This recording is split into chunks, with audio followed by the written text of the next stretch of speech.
All over the world, there are 6 million people who call themselves Freemasons and believe they are spreading the light, but they are actually very much afraid of the light.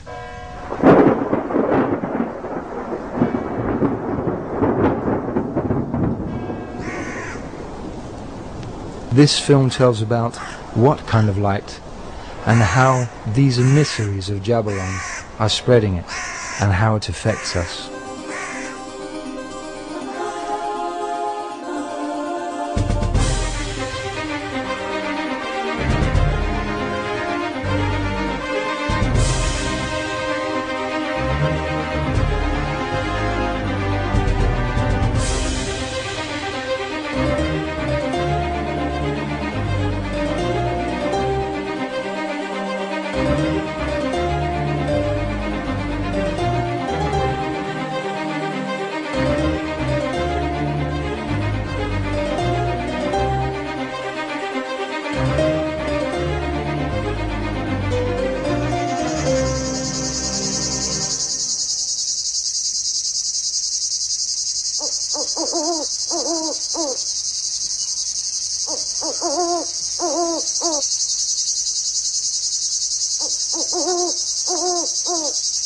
In 1446, William St. Clair began building Roslin Chapel in Roslin, a village south of Edinburgh, which eventually became a real Masonic lodge.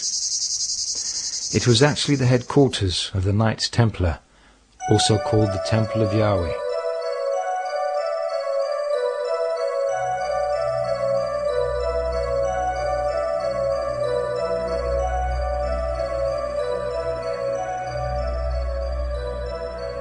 In 1480, the chapel was completed under the direction of Oliver St. Clair, now called Sinclair. In due time, the Scottish family Sinclair created a Masonic system of its own. Sir William Sinclair became the first Grand Master of Scotland in 1736. He was connected to the secret order Prières de Sion. On Friday, the 13th of October, 1307, several Knights Templar were arrested in France, including the Grand Master of the order, Jacques Bernard de Molay. Jacques de Molay was sentenced to life imprisonment, but he claimed that his order was innocent. He was burned at the stake on Ile Saint-Louis in the Seine near Notre Dame on the evening of the 18th of March, 1314.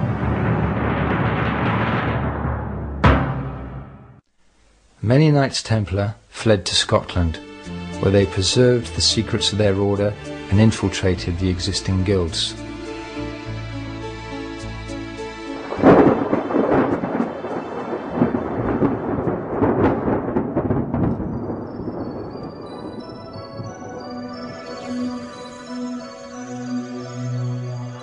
In 1420, the band Knights Templar founded a lodge in Scotland, where they established their international headquarters. The Knights Templar bided their time to found the so-called Scottish Freemasonry.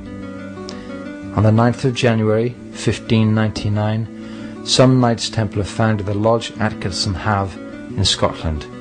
On July the 31st of the same year, another lodge was founded in Edinburgh.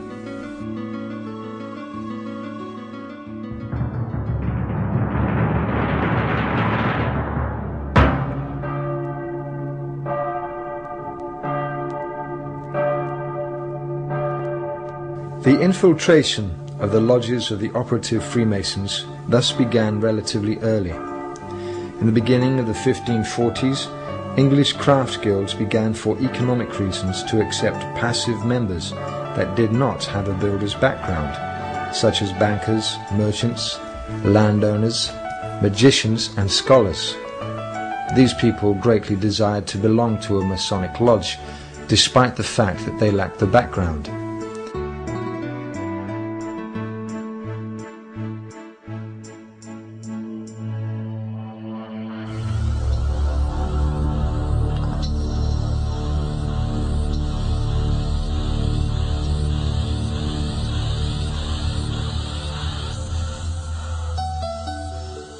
The original Freemasons opened their first lodge in York in northern England as early as 926, with the Roman Collegia Fabrorum as prototype. In the lodges of the Freemasons, journeymen were instructed in the complicated secrets of medieval architecture.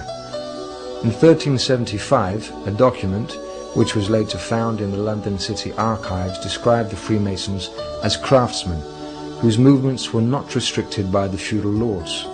Instead, they were free to travel around the country and even around the continent. In 1703, the lodges began to officially accept non-Masons, and in 1714, the accepted Freemasons founded their own Grand Lodge of York in England.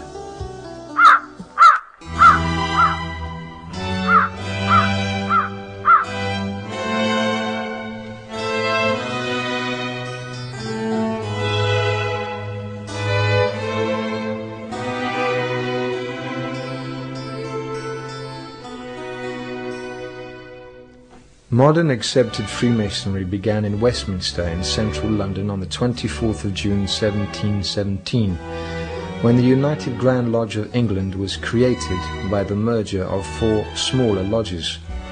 June 24th is the holy day of John the Baptist. This took place at the Goose and Gridiron by St. Paul's Cathedral. London thereafter became the headquarters of a secret organization which grew ever larger. Manipulating Freemasonry had begun its advance. The Grand Lodge in London became the mother lodge of the world.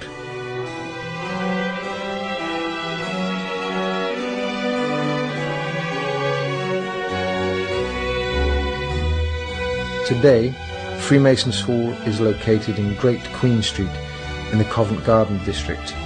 The Freemasons Hall is the central meeting place for the 8,600 Masonic lodges in the United Kingdom.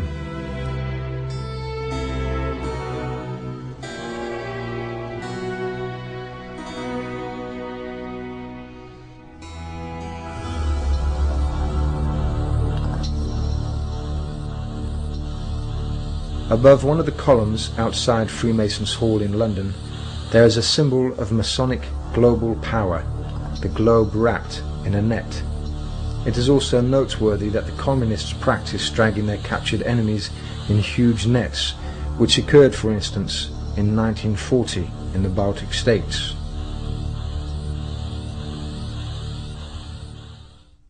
Above the main entrance to Freemasons Hall can be seen the Masonic motto for their power, Aude Vide Tace, which is Latin for hearken, gain insight, be tacit.